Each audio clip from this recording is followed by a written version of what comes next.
We are not poor because we lack money, but because we lack clarity in the way we live. A self-made anonymous millionaire plumber once said exactly that. If you've ever believed that wealth is the inevitable result of higher education, prestigious jobs, or a series of brilliant investment decisions, this book might confuse you. Because it doesn't talk about tech billionaires. It doesn't recount explosive IPO stories. It doesn't inspire you with cliches like dream big and the money will come. Instead, it takes you into the world of people we easily pass by in everyday life: the owner of a small mechanic's shop, the air conditioning maintenance worker, the modest supplier of work gloves to construction sites. They live humbly, spend quietly, and dislike showing off. Then one day you realize they have quietly accumulated millions of dollars, not by gambling, but by walking a path that no one else bothers to crowd. So what is their secret? What allows them, in silence and without any spotlight, to become models of sustainable wealth accumulation, while so many people with higher degrees and better positions live trapped in cycles of debt or consume status symbols disguised as success? Have you ever stopped to ask yourself whether real wealth can come from the most boring choices, exactly at the moment when everyone else rushes toward the most exciting ones?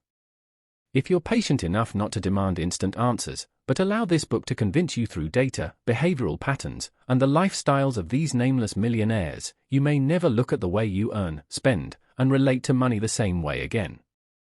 Read, not to change your life overnight, but to change the way you understand what wealth really means. Because sometimes being rich is not what you achieve in the end. It's what you quietly build every day when no one is watching. We encourage listeners to buy and read the full book to experience the complete content. For now, let's begin together. Summary of the book. Chapter 1. Meeting the Millionaire Next Door. Imagine a closed-door seminar. Only carefully selected guests are invited: bank directors, financial advisors, representatives of wealth management firms. They sit in a quiet room, sipping coffee, flipping through thick stacks of charts and growth forecasts. Then the door opens. The main characters of the day, the so-called millionaires next door, quietly walk in. No Rolex watches. No Armani suits. No polished leather shoes. They look like plumbers just off the job, like hardware store owners after a delivery, like the neighbor you still see every afternoon walking their dog. In that moment the atmosphere in the room changes. Some frown. Some exchange doubtful glances. Someone whispers, "Those are the millionaires." That single moment hit me like a punch of truth. Most people don't understand who real millionaires are. They confuse people who look rich with people who are rich. They think millionaires are defined by conspicuous consumption, while real millionaires are the embodiment of restraint. There's a simple test. Who do you call a millionaire? The person who owns a big house, drives a luxury car, wears designer clothes, but has only a few $1,000s in savings? Or the person who drives a 10-year-old Toyota, wears old clothes, never shows off, but has several $1,000,000 in net worth, zero debt, and complete financial independence? We spent years studying people like that. Not celebrities. Not media entrepreneurs. The quiet millionaires who live in middle-class neighborhoods, people you would never think of when you hear the word wealth. Where do they live? What do they buy? What do they eat? How do they invest? How do they raise their children? Those questions led us into a maze of data that always returned to one simple, almost paradoxical truth. To become wealthy, spend less than you earn, live below your means, and consistently invest in silence. Let me tell you about a man I deeply respect. He owns a motor recycling company. He lives in a house no bigger than yours, drives an old pickup truck, dresses plainly, and almost never takes luxurious vacations. Yet he has nearly $5 million in liquid assets, no debt, and donates over $100,000 a year to charities. He doesn't need anyone to know how wealthy he is. He only needs to know he controls his own life. Once we asked him why he didn't buy a new car. He smiled, "The old one still runs fine. Why buy a new one? So other people think I'm rich? I don't need them to think anything. In that answer, I understood one thing: real rich people don't try to impress anyone. They just try not to worry about money for the rest of their lives. In consumer society, we're taught that wealth is something you display: a Louis Vuitton bag, the latest iPhone, a Maldives vacation posted on stories with a cryptic caption. But in the real world of personal finance, wealth is invisible. It's the account balance, the investment portfolio, the freedom to step off the treadmill without asking permission. I once attended a bank-hosted party. There was a very famous doctor there, dressed like he stepped out of GQ, driving a brand new Mercedes-AMG, wearing a Patek Philippe watch. He was introduced as the guest of honor. When I quietly asked about his net worth, he sighed and said honestly, "I probably haven't accumulated even $500,000. The house is mortgaged, the car is financed, the kids' tuition is still being paid in installments." He was rich in income but poor in assets, a very common pattern in modern society. Meanwhile, at a quiet table nearby sat a couple no one noticed. They dressed simply. He was a retired firefighter. She was an elementary school teacher. Their lifetime income never exceeded $100,000 a year. Yet they had nearly $1 million invested, no debt, and lived comfortably and peacefully. They were accumulators of wealth.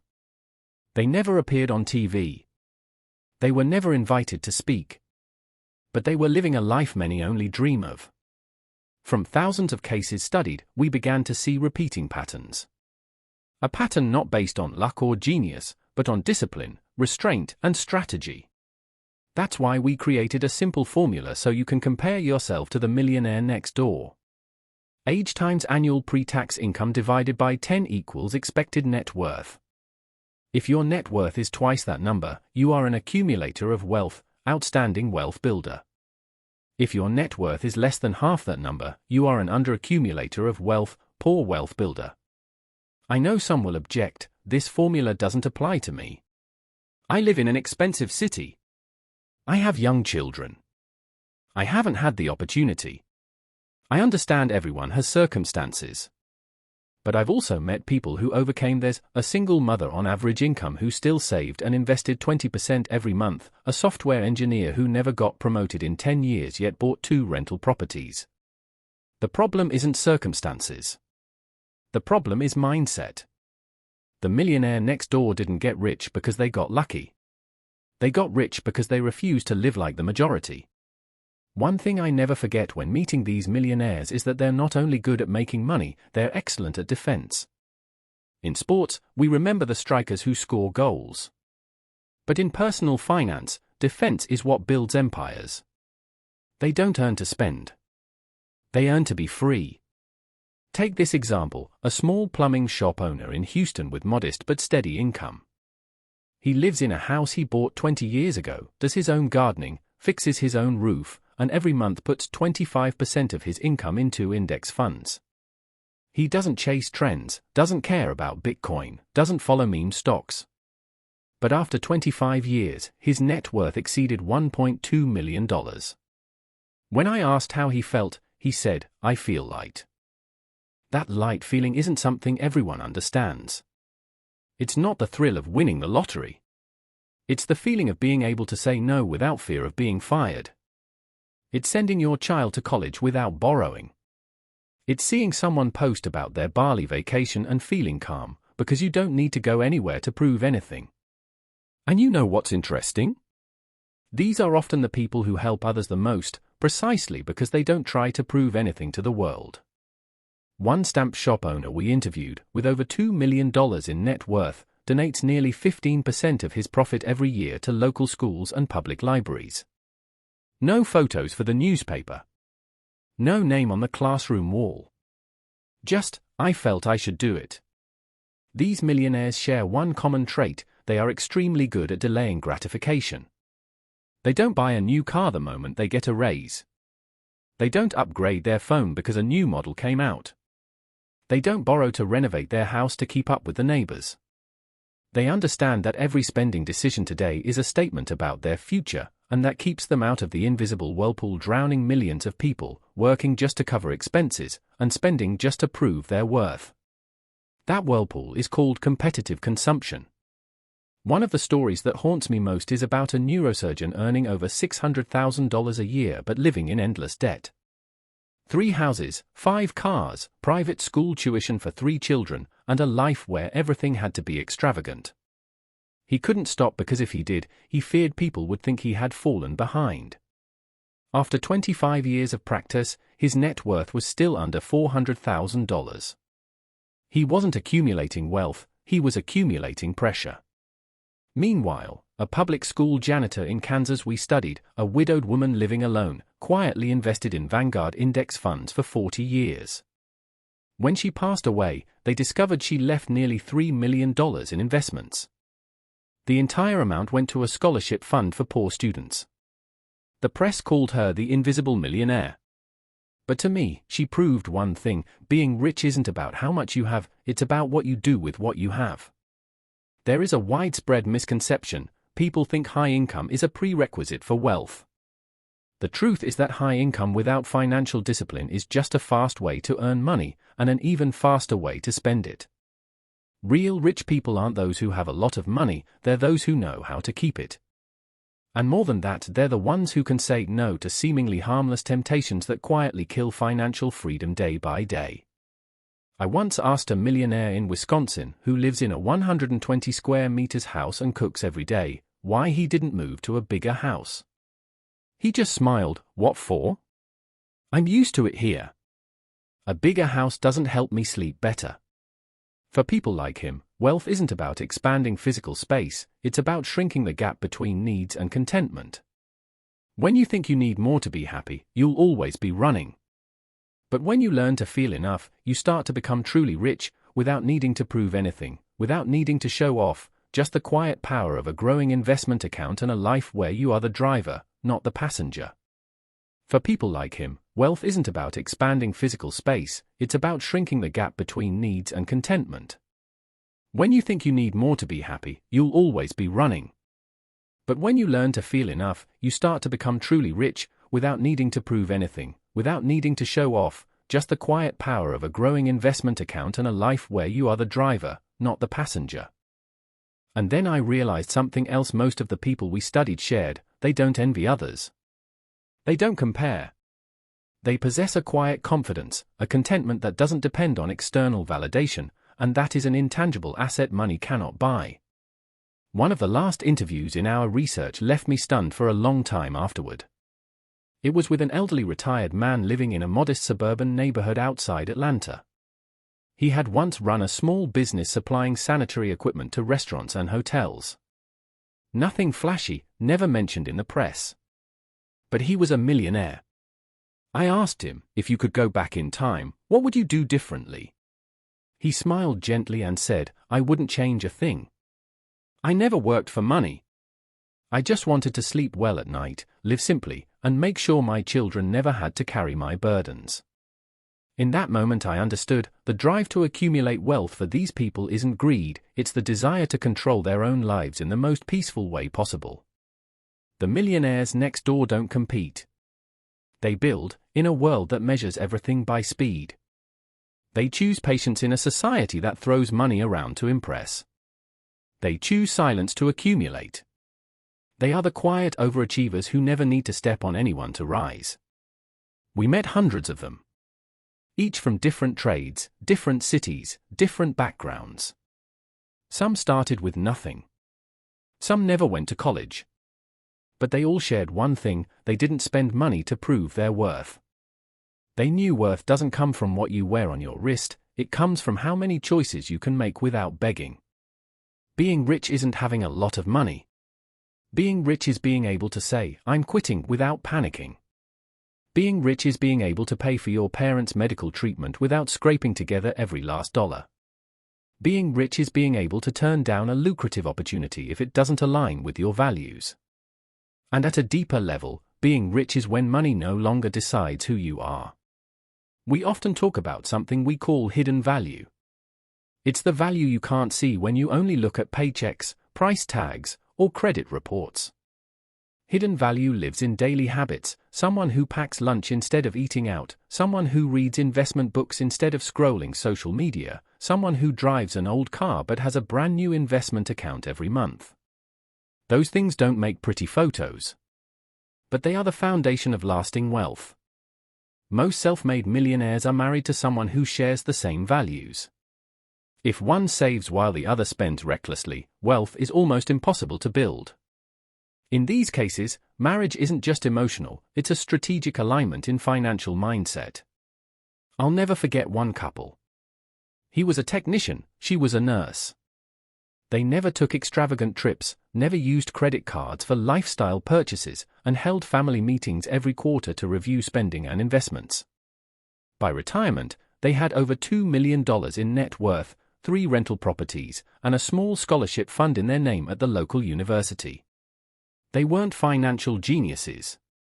They were just people who did small things correctly and repeated them for 30 years. And that's the real key. Once you understand this, you start seeing the world differently.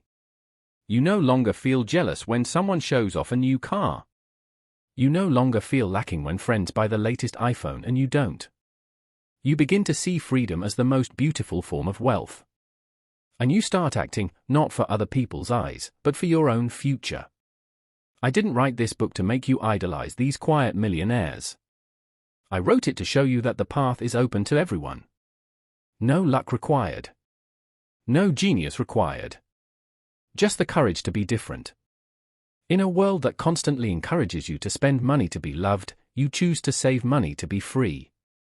In a society that worships speed, you choose endurance. It's not the easy way. But it's the most realistic way to stop being a hostage to money. The truly rich aren't the ones who appear in newspapers. They're the ones you'd never guess. Because they don't want you to guess. They just want to wake up without pressure and go to sleep without worry. And between those two moments lies the quiet, powerful freedom of someone who has cracked the code of real wealth. Chapter 2. Frugality. Frugality. Frugality. Frugality. When I was young, I thought wealth was all about income. The more you earn, the easier it is to get rich. That seemingly logical idea led me, and millions of others, into a maze called high salary but no assets. After years of interviews, surveys, and data collection, I realized what separates truly rich people from those who only appear rich isn't how much money they make, it's the gap between what they earn and what they spend. That gap, whether small or large, is called by an old-fashioned but powerful word, frugality. Frugality isn't stinginess. It isn't wearing clothes until they fall apart. It isn't denying yourself every pleasure. Frugality is the art of living below your actual financial means, an art that modern society has distorted, mocked, and put to sleep. You won't find any social media posts saying, live below your income. Save 50% of your salary every month. No one becomes famous for being frugal. There's no viral video of someone driving an old car, cooking at home, and consistently investing in index funds. Because frugality has no stage lights. Yet it is the very foundation of the sustainable wealth everyone dreams of. We once surveyed thousands of millionaires and asked what was most important in their wealth-building journey. 75% answered, spending discipline. Not smart investing. Not picking the right stocks. Not buying real estate in the perfect location. Just spending less than you earn, consistently, year after year. I once met a laundromat owner in Minnesota. No college degree. Started with an old washing machine and a few $100s in loans. For 30 years he worked non-stop, no parties, no eating out, no travel. But by age 60 he had nearly $4 million in investments and owned 3 stores. I asked if he felt he had sacrificed too much. He said, when I was young, I knew if I didn't endure hardship, I'd grow old in worry. Now I'm growing old in freedom. Contrast that with a marketing director I interviewed. Income over $300,000 a year. Flew business class for work, ate at Michelin-star restaurants, bought designer clothes every season, investment account close to zero.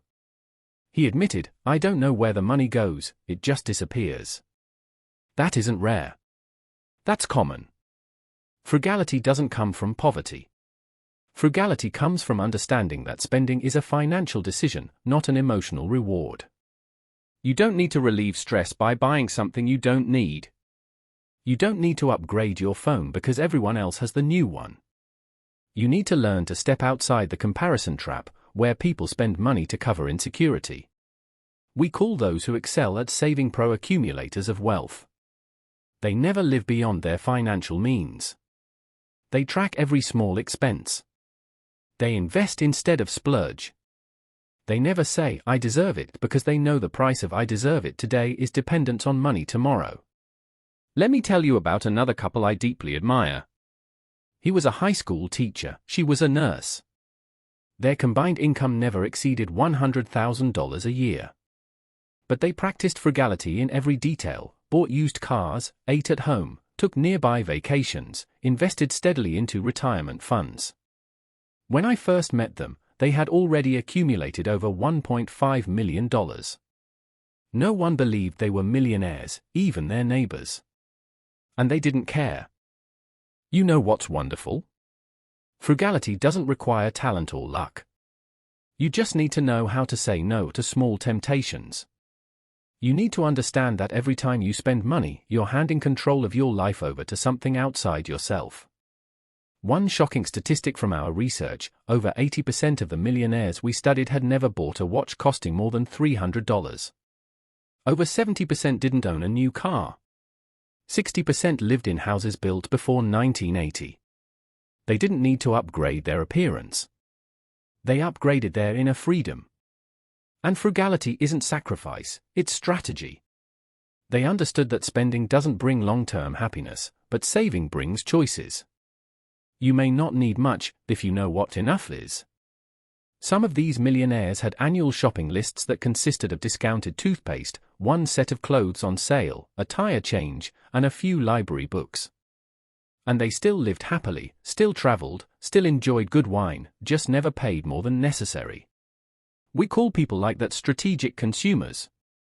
They aren't swayed by brands. They aren't led by trends. They know that someone who buys a $150 shirt doesn't look any better than someone who buys a $25 one. They just bought an extra illusion. Don't misunderstand, the millionaires next door aren't ascetics. They enjoy life. But they clearly distinguish between consumption that creates long-term value and consumption that only feeds the ego. They understand that every dollar spent must return something greater, freedom, time, or future investment potential. A vivid example is a sandwich shop owner in Texas who told me, "Every time I think about buying a new car, I imagine it eating into the dividends I could receive over the next 10 years. Then I look at the old car, it still runs perfectly." Frugality doesn't kill the joy of living. Frugality extends it. You can drink coffee at home instead of Starbucks. You can learn to fix a leaking faucet instead of calling a plumber every time. You can read free books instead of buying ones just to stack on the shelf. And you can live like a millionaire without anyone knowing. But here's the most interesting part, frugality isn't just behavior, it's psychology. We found that truly frugal people share one trait, independent thinking. They aren't influenced by how others live. They don't spend out of fear of judgment. They don't buy to maintain an image. They live by their own standards, not by ads, social media, or neighbors. In an era where people post every meal, every pair of shoes, every trip for likes, frugality becomes a revolutionary act. You dare to step outside the game. You don't need anyone to confirm you're okay. You just know you're on the right path, even if no one is clapping on the sidelines. And then something strange happens, you worry less. You feel less pressure. You start appreciating small things again, a home-cooked meal, a quiet evening reading, a day off without thinking about bills. We once ran a small survey asking hundreds of millionaires about their financial stress levels. Over 90% said they rarely, if ever, feel anxious about money. That's a number high income but reckless spenders never achieve. Why? Because truly rich people don't use money to prove anything. They use money to buy peace of mind. And peace of mind isn't sold in stores. It isn't on a black credit card. It lives in your daily habits. I still remember something a retired accountant woman told me. She lived alone. Net worth nearly $2 million. People said, "You live such a boring life." She replied, "But I find it joyful. I like watching my money grow more than watching it disappear after every sale season." People like her never appear in headlines. They don't stand out. But they are the quiet pillars of the real economy, the ones who don't borrow to buy happiness, but accumulate to protect it. Who will survive an economic downturn calmly? Not the highest earners, but the lowest spenders who invest the most. People who know exactly what they need and eliminate everything they don't. Frugality isn't something you do once. It's a way of life. And like every way of life, it requires faith. Faith that you don't need to own something to enjoy it. Faith that $1 saved today can become 10 tomorrow. Faith that your value doesn't depend on what you wear, what you drive, or where you eat dinner. We tracked millionaires over time and saw that wealth didn't come from one brilliant decision. It came from a long chain of wise, consistent choices repeated in obscurity. Every time they chose not to upgrade their phone, they bought more investment time. Every time they declined an extravagant dinner invitation, they preserved a piece of financial independence.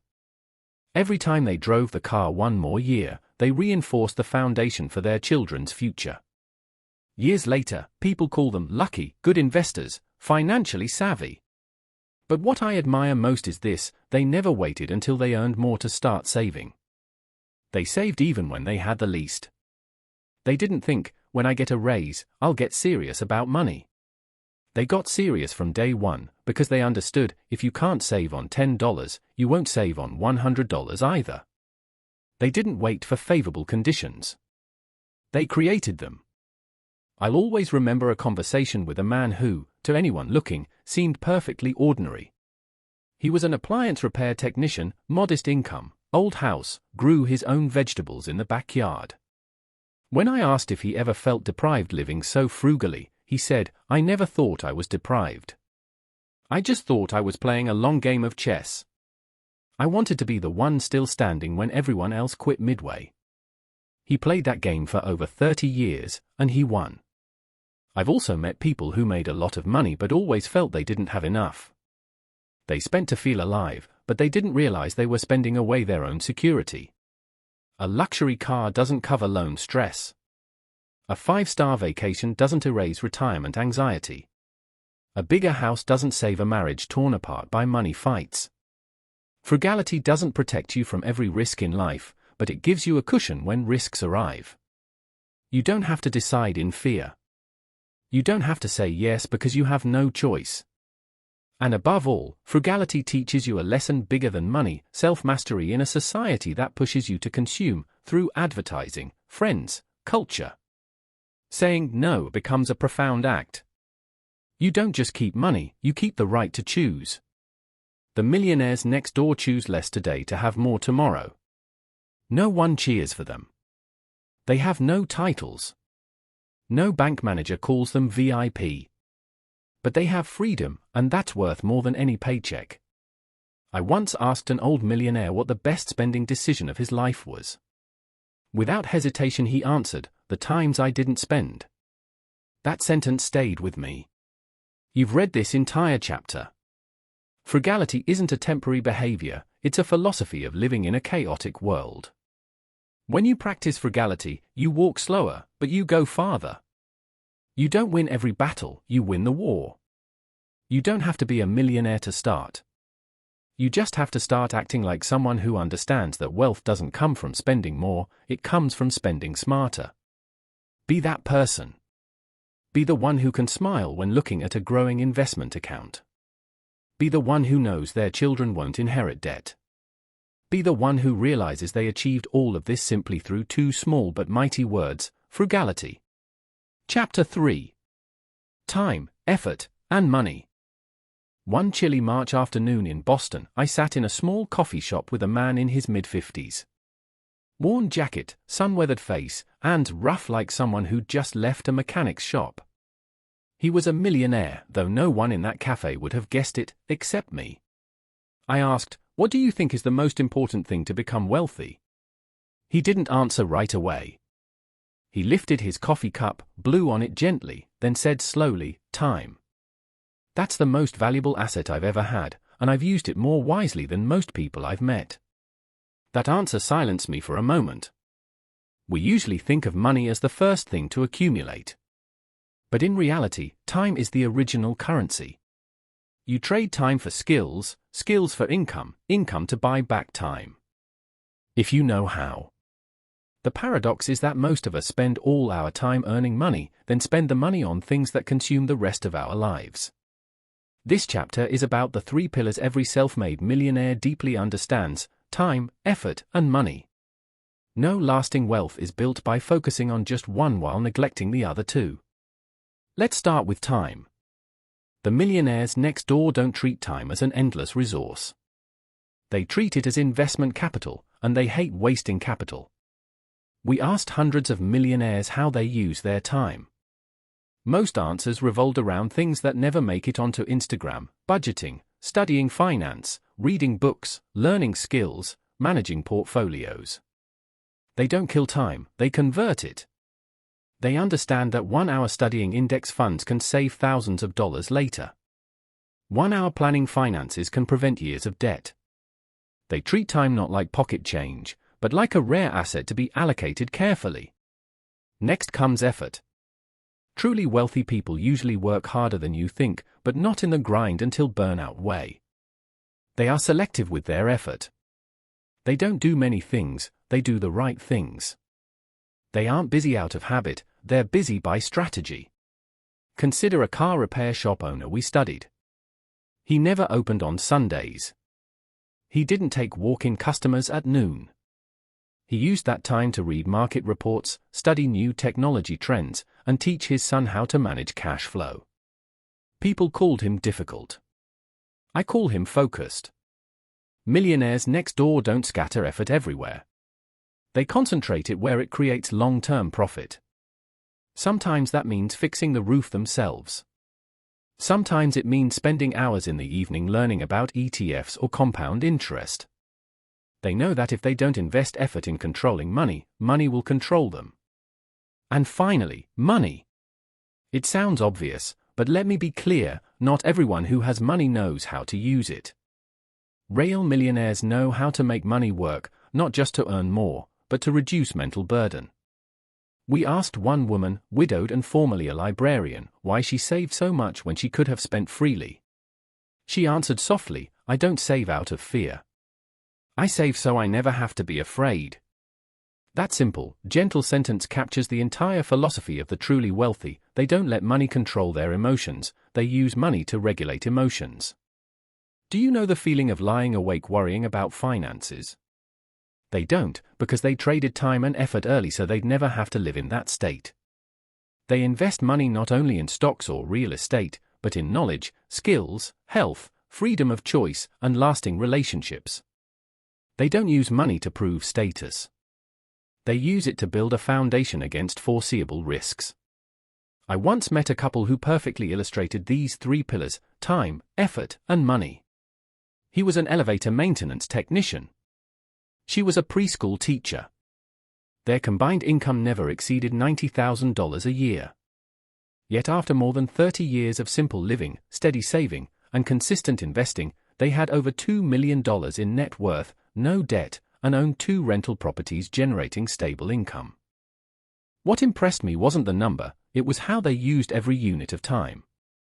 He woke at 5 a.m. to read financial reports, not because he loved investing, but because he saw it as part of his responsibility. She tracked every expense in a notebook since 1993, even pencils for her students. They never let time drift aimlessly. Every hour, every minute had purpose, either creating value or protecting value. They never bought lottery tickets, never used credit cards for debt, never upgraded their lifestyle just because income increased. When they got a raise, they increased savings, not spending. Their vacations were to quiet, nearby places with more time together than luxury. To them, that was true wealth. If he could go back to age 30, what would he change? He thought for a second and said, I'd learned to manage my effort better earlier. There was a time I worked too much without strategy. I thought more work meant more wealth. It doesn't. That's a profound lesson. We live in an era obsessed with productivity, do more, faster, harder. But more without direction just makes you exhausted, not rich. Millionaires next door understand this. They aren't busy from pressure, they're busy with purpose. They don't chase every opportunity. They select and optimize. They work like patient gardeners, steady, knowing today's effort bears fruit next year. You might see them cleaning the garage on weekends, or spending an evening setting up expense tracking software, or taking a whole month to analyze whether buying the neighboring house as a rental makes sense. Those things aren't glamorous. No one posts them. But that's strategic effort. And when you invest effort correctly, something remarkable happens. Money starts multiplying on its own. Not magically, but through simple laws. Control time and effort, control behavior, control money. We call this the virtuous financial circle. Use time to learn, effort to act, money to invest, then loop back with even more efficient time each cycle. Assets grow. Anxiety shrinks. You become wealthy in the most sustainable way, rich in choices. Imagine being able to work not because you need money, but because you want to contribute. Imagine taking 3 months off to care for a loved one without financial panic. Imagine turning down a toxic job without worrying about tomorrow's meal. That's wealth no logo can print on a shirt. Many ask, when is enough? The answer isn't a number, it's this question: have you used your time, effort, and money to build the life you actually want? If not, the number doesn't matter. I sat with a retired aerospace engineer who retired early at 50 with over $3 million in net worth on a middle-class income his whole career. I asked his secret. He narrowed his eyes and smiled. I did one thing. I treated every minute I lived as precious capital, and I refused to let it be wasted. I've thought about that sentence for a long time. It's the root mindset of real wealth. They don't see money as the destination. They see time as the core, effort as fuel, and money as the result. They don't chase riches. They build a system that ensures they never have to fear poverty. In all my research, one story always moves me deeply. It's about a man named Jay, owner of a small auto repair shop in Bangor, Maine. No college degree. He worked 6 days a week, changing oil, mopping floors, tightening every bolt himself. But every evening, he spent 1 hour reading financial reports of public companies. He said, I want to understand where my money is going. He started at age 30. A few $100s a month. He never missed, not even when his wife was seriously ill or when the shop caught fire. When I met him, he was 65, living in a small but cozy house, with over $2.5 million in index funds and rental properties. I asked if he had any regrets. He paused, then shook his head. No. I think I lived right. I don't have anything to show off, but I don't have to ask anyone for anything either. Chapter 3. Time, effort, and money. That freedom, that's what he had earned. Not just dollars in a bank account, but the quiet certainty that no crisis could immediately strip away his choices. The millionaires next door treat these 3 elements, time, effort, money, as an integrated system. Waste one, and the others suffer. Master all 3, and the system compounds in your favor. They don't romanticize hard work for its own sake. They don't idolize busyness. They ask, is this effort creating lasting value? Is this time allocation moving me closer to freedom? Is this money working for me or against me? Most people get trapped because they optimize only one pillar at a time. Young professionals optimize effort, grind culture, 80-hour weeks, but waste time on distractions and spend money to relieve the exhaustion. High earners optimize money, big salary, but waste time on status games and burn effort maintaining appearances. Retirees might have preserved money but often regret wasting time and effort earlier when it could have compounded. The quiet millionaires avoid that trap. They optimize all three simultaneously, even when the returns aren't visible yet. Another story that stayed with me, a woman named Sarah, single mother of two, worked as a hospital administrative assistant, modest salary, long shifts. At 38 she decided she was tired of feeling like life was happening to her. She started small. Woke up 45 minutes earlier every day to read one chapter of a personal finance book, library copies, no cost. Effort, tracked every dollar for 6 months straight using a free spreadsheet. Cut non-essential spending by 30% without feeling deprived. Money, automated $75 a month into a low-cost index fund the moment her paycheck hit. 12 years later, age 50, she had over $420,000 invested, owned her small condo outright, and had just quit to work part-time doing financial literacy workshops for other single parents. She told me, "I didn't wait to feel ready. I started while still scared." That's the only way the fear ever leaves. Her story isn't exceptional in our research. It's typical. The difference between her and millions of others isn't talent or opportunity, it's that she treated time, effort, and money as allies instead of separate problems. Here are the patterns we saw most often among those who mastered the three pillars. They front-load effort and time when money is scarce. They learn investing basics, build habits, and start small contributions in their 20s and 30s, even $50 per month, because they know compound growth rewards early action more than big late action. They protect time like it's their most valuable employee. No endless scrolling. Limited TV. Purposeful evenings. They view free time not as time without obligations, but as time to invest in future freedom. They make money a servant, not a master. Every raise higher savings rate first. Every windfall debt elimination or investment before lifestyle upgrade. They ask, what would future me thank me for doing with this money today? They accept that mastery is boring. No get-rich-quick schemes. No hype cycles. Just consistent, unglamorous repetition, automatic transfers, annual portfolio review, living on last year's lifestyle even after income grows. One retired firefighter we interviewed summed it up perfectly. He and his wife, a former school librarian, retired at 58 with $2.8 million, no debt, and a paid-off house. I asked how they did it on public sector salaries. He shrugged, "We didn't do anything special. We just didn't do what everyone else was doing. We didn't spend time impressing people.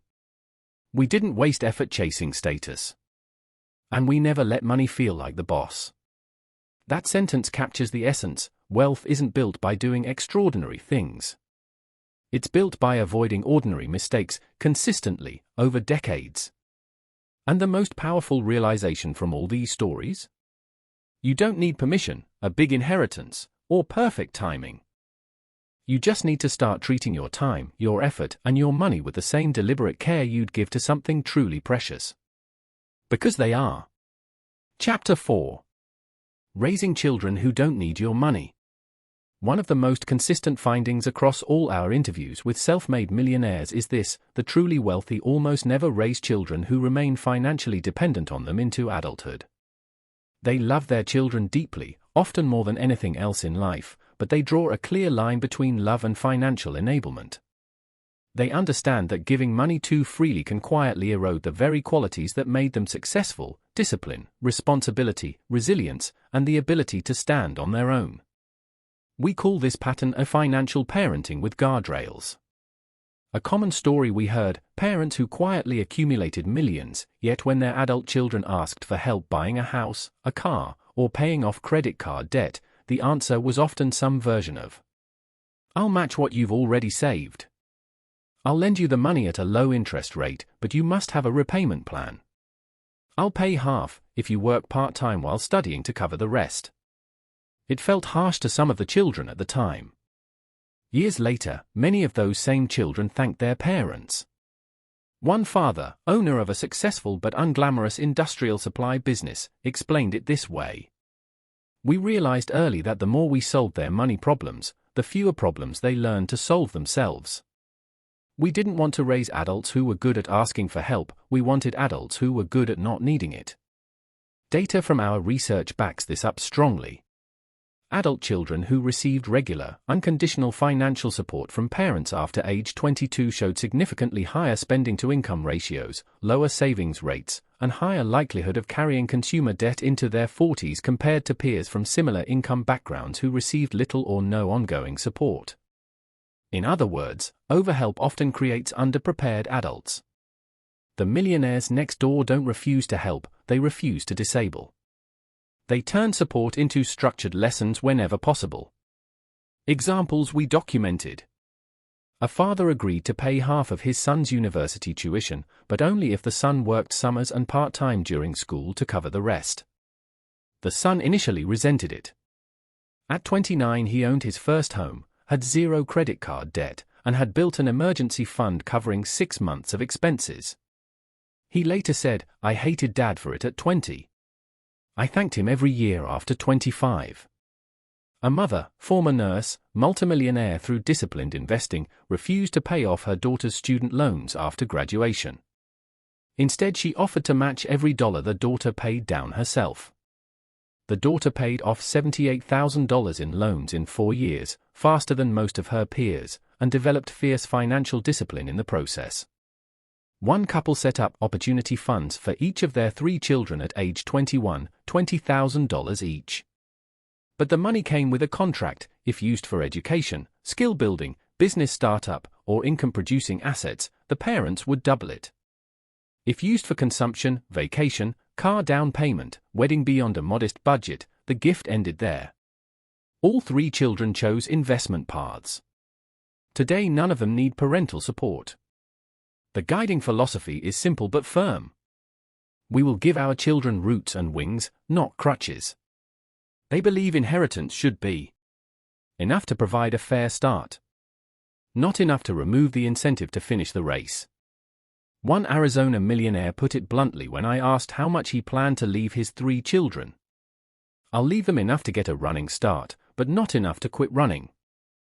That philosophy protects both generations. It preserves the parents' wealth from being eroded by dependency habits, and it preserves the children's dignity by letting them build something truly their own. Many of these parents also teach explicit financial skills from childhood, not through lectures, but through real responsibility. Age-appropriate allowances tied to chores, and later, real part-time work. Mandatory savings splits, e.g., 50% save, 30% spend, 20% give. Teen checking accounts with parental oversight but real consequences for overspending. Family board meetings where teenagers present their own mini-budgets or investment ideas.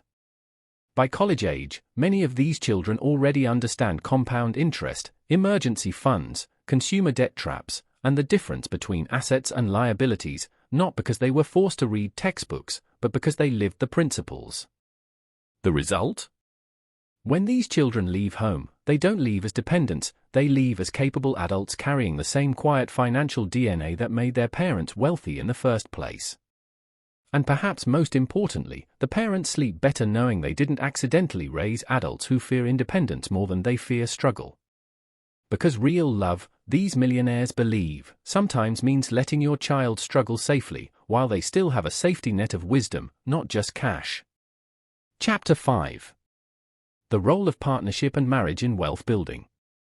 One of the clearest patterns that emerged from thousands of interviews and surveys is this: the vast majority of self-made millionaires are, or were, married to someone who shares the same core financial values. It's not just about love or compatibility in personality, it's about strategic alignment in how they view money, spending, saving, and the future.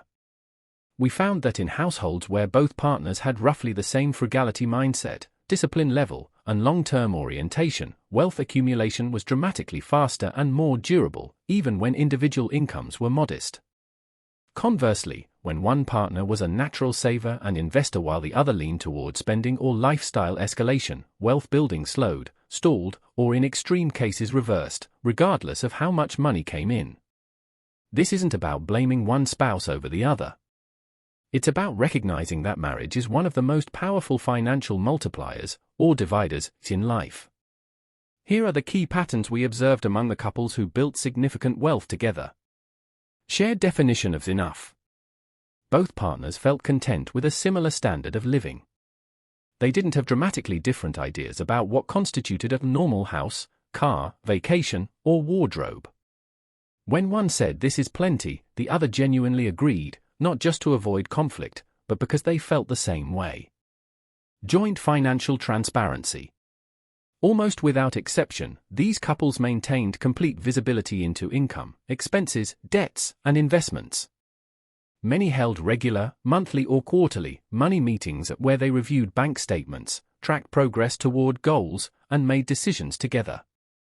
There were no secret credit cards, hidden purchases, or separate fund monies accounts large enough to derail the plan. Mutual protection against lifestyle creep. When income rose, raises, bonuses, side businesses succeeding, the default decision was to increase savings and investments first and lifestyle second, if at all. One couple we interviewed had this rule: any raise above inflation gets split 70/30 to 70% to investments, 30% split between emergency fund and modest lifestyle upgrade. They stuck to it for 28 years. One chief financial officer: dynamic, but never unilateral control. In many cases, one spouse handled day-to-day tracking, bill paying, and investment monitoring, not because the other was incapable, but because they had complementary strengths. The critical part: major decisions, house purchase, large investments, career changes affecting income, were always discussed and agreed upon together. No one person owned the money. Children raised inside the same value system. When both parents modeled frugality, delayed gratification, and purposeful money use, the children absorbed those habits almost automatically.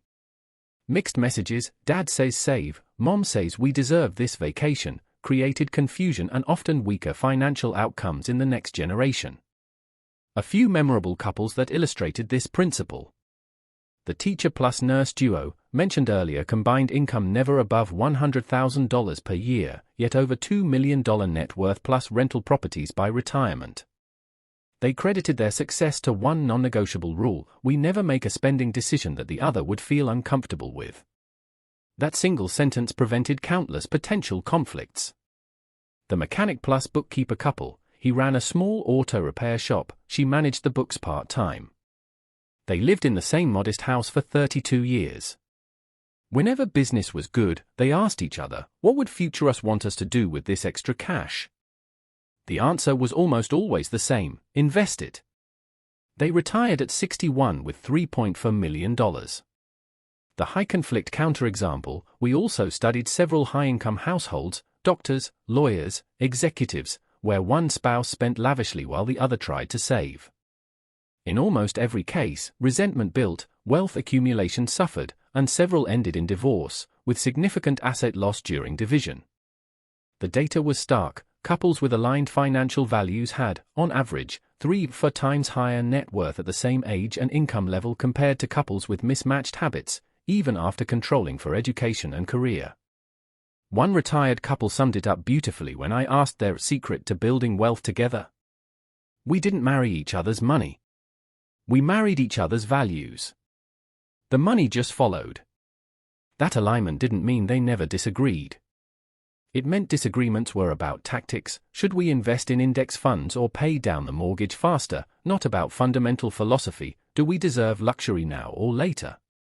For single people in our study who later became millionaires, the pattern held in a different way: they tended to either A. Stay single and maintain strict personal discipline, or B. Marry later in life, after they had already solidified strong financial habits, and chose partners who respected and shared those habits. The lesson is clear and perhaps uncomfortable: romantic love is powerful, but it is not enough on its own to build lasting wealth. Shared financial values and mutual accountability are force multipliers. Without them, even high incomes leak away. With them, even modest incomes compound into freedom. If you're building wealth alone right now, protect that discipline fiercely, because the person you eventually bring into your financial life will either accelerate your progress or quietly erode it. Choose accordingly. Chapter 6. Positive Action. We once interviewed a retired engineer living in a modest two-story house on the outskirts of Minneapolis. Nothing about him stood out at first glance: an 11-year-old Ford Focus in the driveway, fridge covered in clipped grocery coupons. Dinner that night was toasted bread and pumpkin soup. But when we reviewed his portfolio, more than $4 million spread cleanly across stocks, bonds, index funds, and rental properties, no debt, no credit cards, no inheritance. All of it built from an average engineering salary. I asked him directly, "How did you do it?" He gave the shortest, most powerful answer we ever recorded. "I did. I didn't sit and think. I did." That sentence is the heart of this chapter. Across thousands of cases, one trait stood out above almost everything else among self-made millionaires: they are doers. Not impulsive doers. Not emotional doers. Deliberate, repetitive, disciplined doers. They didn't talk endlessly about what they were going to do someday. They did the boring thing today, adjusted slightly tomorrow, and repeated. And surprisingly, most of what they did was utterly ordinary. They didn't invent revolutionary products. They didn't hit the crypto jackpot. They didn't time the market perfectly. They simply did small, unsexy things, consistently, for a very long time. Examples from our research that repeat over and over. Monthly family budget meetings, even when income was low and boring. Tracking every dollar spent, many still used paper ledgers into the 2010s. Automating 10 to 25% of income into broad market index funds on payday, never missing a month. Fixing things themselves instead of calling professionals: roofs, plumbing, cars. Reading one financial article or chapter per week instead of scrolling news feeds. Annual portfolio review, usually in January, no drama, just rebalancing. None of these actions look impressive on social media. None of them feel exciting in the moment. Yet they are the exact behaviors that separate the people who end up with millions from those who stay stuck, even when starting incomes and education levels were similar. Consider two friends, both 30 years old, both earning $60,000 per year. Friend A spends nearly everything, invests sporadically when he feels like it. Friend B automatically transfers 20% of every paycheck to investments and never touches it. After 30 years, age 60, assuming average market returns. Friend A, a few depreciated luxury items and very little invested. Friend B, close to $1 million in assets. This isn't theory. We saw versions of this story hundreds of times, in real neighborhoods, real bank statements, real lives. The difference isn't knowledge. It isn't intelligence. It isn't even starting capital. It is behavior. We met a single woman, office worker, average salary. Every last weekend of the month she spent one full day updating her personal finance spreadsheet. No one paid her to do it. No one applauded. She just wanted certainty she was heading the right direction. 18 years later, $1.2 million net worth, enough to retire early, debt-free, and quietly funding college tuition for two orphaned nieces in her extended family.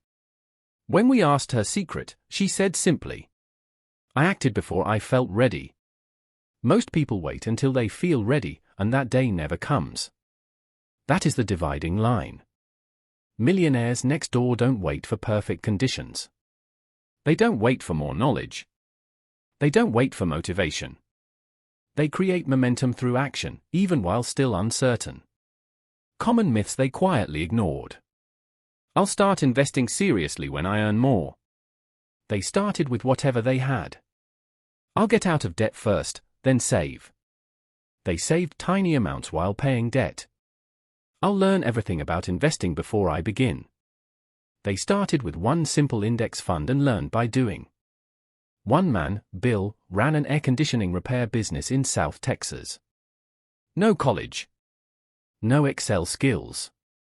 No complicated software. But for 40 years he woke at 5 a.m., hand-wrote income and expenses in a notebook, and auto-invested a fixed dollar amount, later percentage, into one single index fund every month. Never missed. Never panicked during crashes. Never chased hot stocks. At retirement, $3.6 million. When asked if he ever worried he was doing it wrong, he shrugged. I didn't know if it was right or wrong. I just knew I was doing it. That unwavering consistency is rare in a world where people change strategies as often as they change phone wallpapers. The truly wealthy kept things boringly simple, a plan simple enough to follow forever, executed relentlessly. Positive action rarely looks heroic. It looks like cooking at home instead of ordering delivery, again. Spending 3 hours on a Sunday reconciling statements. Reading insurance policies once a year instead of auto-renewing blindly. Transferring $100 this month even though the market feels shaky. These are the actions no one photographs. Yet they are the ones that build unbreakable financial lives. One couple, both teachers, set a retirement goal at age 33. They created a concrete plan, stuck to a strict budget, self-educated on investing. 15 years later they walked away from full-time work, moved to a small lake house, grew vegetables, read books, and funded a free financial literacy program for local high school students. When we asked if they felt they had sacrificed too much, they laughed. We didn't sacrifice. Everyone else spends money to buy freedom later. We spent discipline to buy freedom sooner. That is the mindset shift. Wealth isn't luck or brilliance. It is the cumulative result of proactive, boring, repeated behavior. At the deepest level, positive action is how they resist the chaos of the world. When markets crash, they keep investing. When interest rates swing, they don't panic.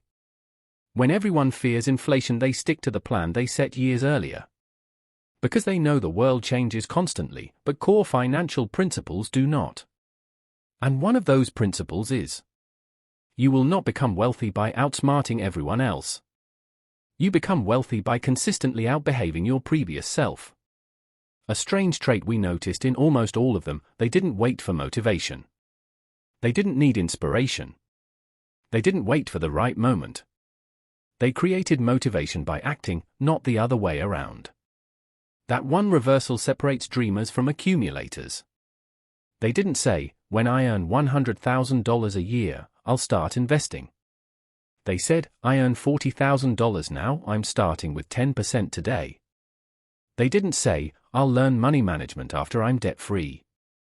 They learned money management to become debt-free. They didn't wait for retirement to set long-term goals. They lived today according to the plan for 20 years later. And because of that, they ended up with the rarest form of wealth, freedom of choice. The scariest thing in life isn't poverty, it's living decades with the feeling that your future is out of your control. The only way to take control back is to act.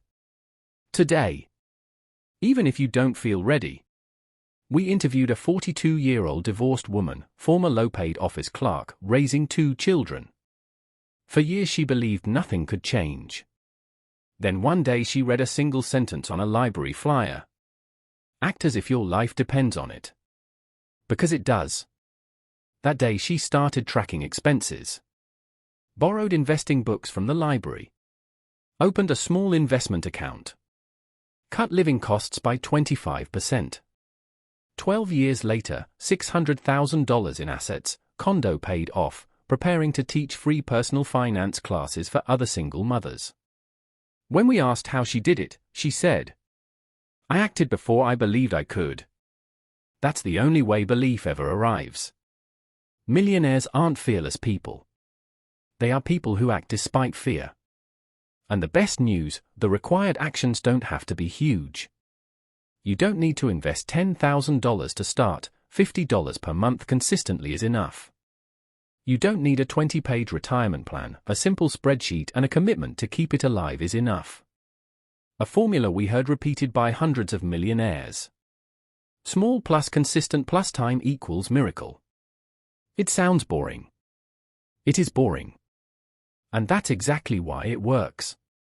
If I could give one single piece of advice from this entire book, it would be this. Start. You don't have to be perfect. You just have to be consistent. Start with the money you have today. Start with the knowledge you currently possess. Start with the few minutes you have each evening. Start with one expense tracking app. Start with one blank notebook. Every tiny action compounds. One day you'll look back and barely recognize your old self. Because the only real thing standing between you and wealth isn't the market, luck, or education. It's action. Chapter 7. Your personal market niche. If you walked through a quiet suburban neighborhood and knocked on doors one by one, you would have no way of guessing who the millionaires are. They don't wear designer clothes. They don't live in mansions. They don't park expensive cars in the driveway. But if you sat down and asked what they do for a living, you'd start noticing something peculiar. Very few of them work in the glamorous, high-status fields people usually associate with wealth. They aren't neurosurgeons, investment bankers, or Silicon Valley engineers.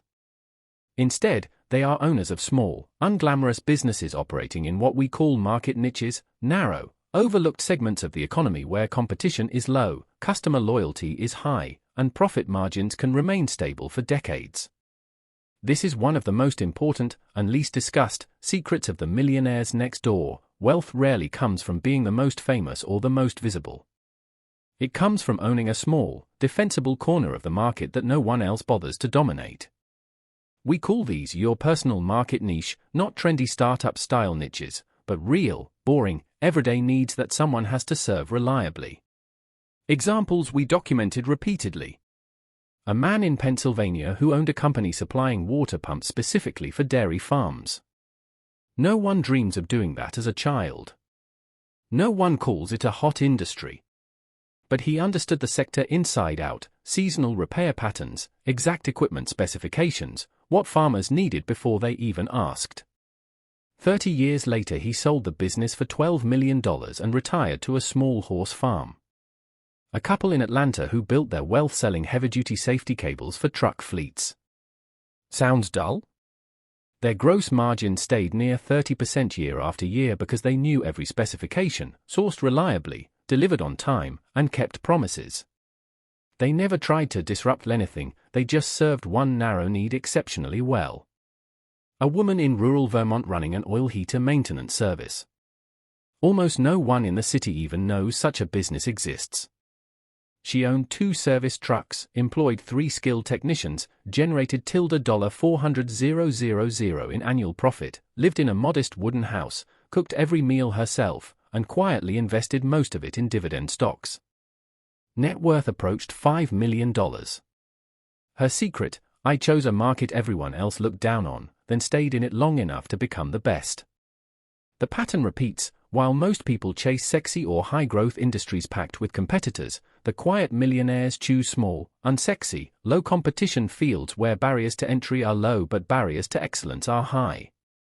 Advantages of these niches: we saw them in nearly every case.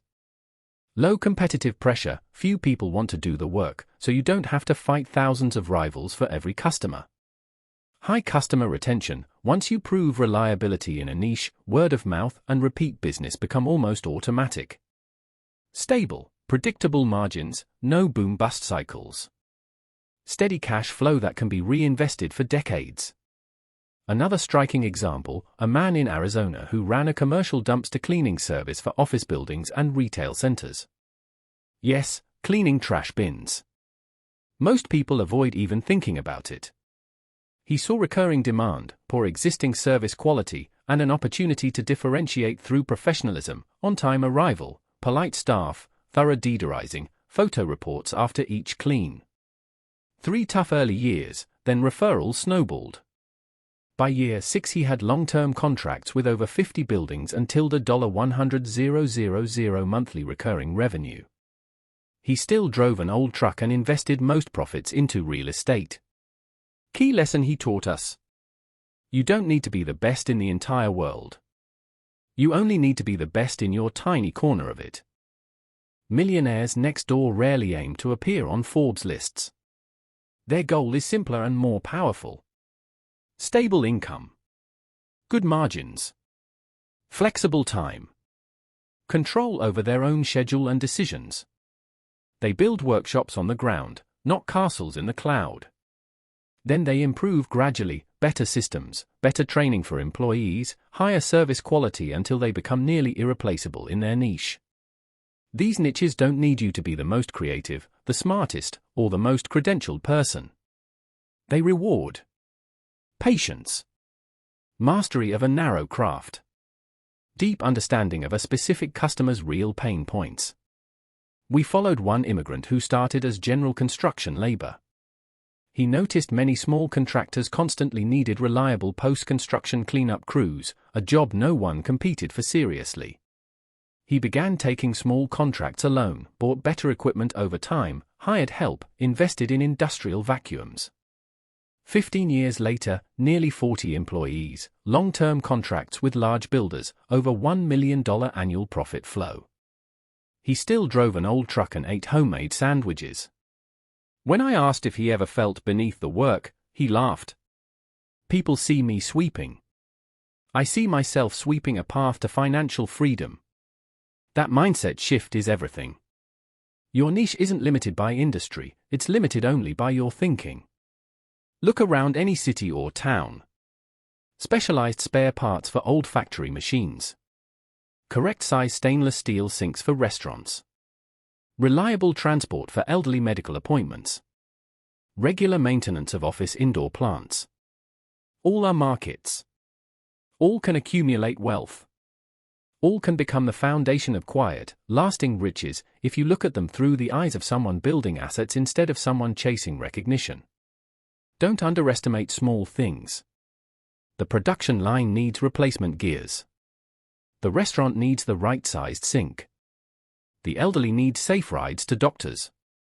The office needs someone who keeps plants alive. If you choose one of these overlooked needs, stay in it long enough, improve relentlessly, keep promises, become irreplaceable, you enter a world most people never reach, the world of silent wealth, where there is no applause, no stage, no headlines, just you, a healthy balance sheet, and the freedom to own your life. Chapter 8. Millionaire Jobs versus Inherited Wealth.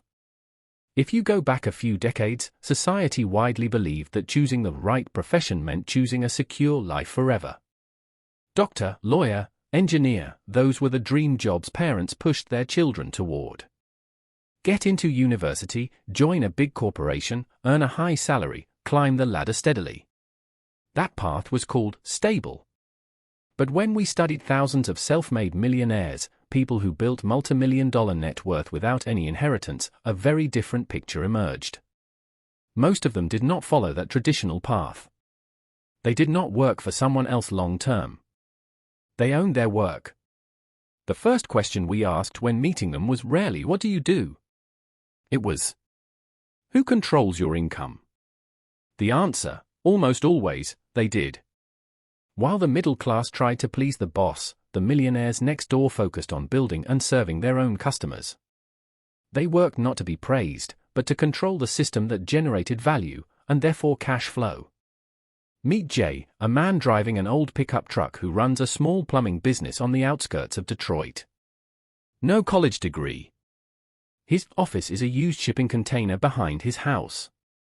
Yet he holds maintenance contracts with over 100 households and 5 small companies. 3 employees. 0 bank debt. Consistent investments in index funds for over 20 years. Net worth over $3 million. He never asked for a raise. He never submitted a promotion request. He designed his work to fit the financial life he wanted. That is the crucial distinction. Millionaires next door choose work not for prestige, but for control and leverage. Here, leverage does not primarily mean borrowing money to scale. It means time leverage, doing less over time while value remains high. System leverage, building something that runs even when you step away. Ownership leverage, something transferable, sellable, or inheritable. The majority of millionaires in our research were small business owners. Not tycoons. Not publicly listed companies. Just people who efficiently ran small units that generated large cash flow. They sold work gloves and safety equipment. They provided office maintenance services. They manufactured aluminum doors and windows. They serviced industrial furnaces. Sounds ordinary? Yes. But consistent profit margins and, most importantly, no one can fire them. That is what many employees forget. You can earn $200,000 a year, but if the company closes tomorrow, everything stops. A millionaire next door might earn $100,000 but controls the source. They create assets instead of just consuming a salary. A repeating pattern we observed. Real rich people do not work to get rich. They work to own. The difference lies in purpose. An employee asks, "What is the salary?" A millionaire asks, "What part of this system can I control?" An employee asks, "When will I get promoted?" A millionaire asks, "How much recurring value can I create for the market?" And crucially, millionaires think not only about themselves, but about systems that can continue without them, because no one lives forever. This chapter is therefore not only about work, it is also about legacy and heirs. Many millionaires next door do not pass their company directly to their children. Not because they don't love them, but because they know inheriting a job is never as valuable as inheriting a mindset. One business owner we interviewed ran a company supplying restaurant and hotel equipment. He had 3 children. He never pressured them to take over. He said, "I built this business because I enjoyed it. That doesn't mean my children have to enjoy it. What I want to pass on is the ability to build something from nothing." That is the core of preparing heirs, not handing them a finished tree full of fruit, but teaching them how to plant and tend one. Wealth is not preserved by kindness, it is preserved by competence. A small business can generate millions. But if the successor doesn't understand the industry, doesn't know how to serve customers, doesn't respect processes, it collapses after one bad financial season. Therefore, millionaires next door tend to follow one of 2 paths. Sell the business at retirement age and invest the proceeds to generate safe lifetime income. Keep the business as a cash flow machine but hire professional managers, without any expectation that children will take it over. Both paths rest on a sober assumption: your children have no obligation to love your work. I once asked a father who owned a long-established shoe repair chain why he didn't pass it to his children. He answered, "Because my children love teaching. If I forced them to take over, I would kill their dreams, and I would kill the honesty of how this business serves customers." That sentence left me quiet for a long time. While many people obsess over building material legacies, millionaires next door quietly build value legacies. They let their children watch discipline in action. They talk about mistakes and how they recovered. They teach how to allocate income, fix a car, read a cost report. They don't give big gifts, they plant small seeds. And if those seeds are nurtured properly, they grow into self-reliance, something no amount of money can replace. In the modern economy, where high salaries are often seen as the only criterion for choosing a career, truly wealthy people have a different vision. They see work as a means to claim control over their life, not as a source of status. Frank, owner of a company supplying warehouse and factory lighting, once told me, "People ask if my job is boring. I say, boring? It lets me work for days a week, take holidays whenever I want, drive my kids to school every morning, and invest consistently every month. That's plenty of joy."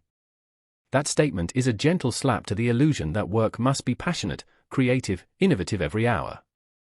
Frank didn't need innovation. He needed efficiency, simplicity, profitability. And he had it. What impressed me even more was how he transmitted that value to his children. He didn't let them join the company until they had worked elsewhere for at least 5 years. He didn't let them make decisions until they understood cash flow. He never let them sit in a management chair just because they carried his last name. "My kids have to learn to serve customers before they can decide anything for employees," he said. "Otherwise they won't understand what this work is really about." Millionaires next door don't let work consume their entire life, nor do they turn it into a hollow status launchpad for their children. They hold work in their hands like a tool, like a boat, never idolizing it, never undervaluing it. They know its limits, and they teach their children to know those limits too.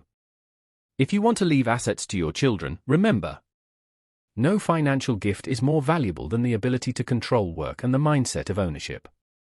If you build a company, don't expect your children to love it the way you do. Let them prove they can stand on their own first. If you are an employee, don't think you have nothing to pass on. The way you master your time, manage your salary, accumulate assets, that itself is a model of work that can be inherited. Because in the end, work is not just where you spend 8 hours a day. It shapes your finances, your view of life, and the values you transmit most powerfully to your family. And if you can build even a small piece of work that you control, however modest, however unflashy, however unimpressive to outsiders, you have created a stronger foundation than any material asset. Freedom of thought and action, that is what can truly be passed on. And that is also what creates a millionaire who needs no one's recognition, only their own peace when looking back. If you've listened all the way to these final lines, you're probably not just looking for what rich people do, you're trying to understand how they think in a way that lets them become wealthy without ever needing to prove they're wealthy. Throughout this journey deep into the world of self-made millionaires, those quiet figures living behind the foggy glass of the real economy, one truth became crystal clear.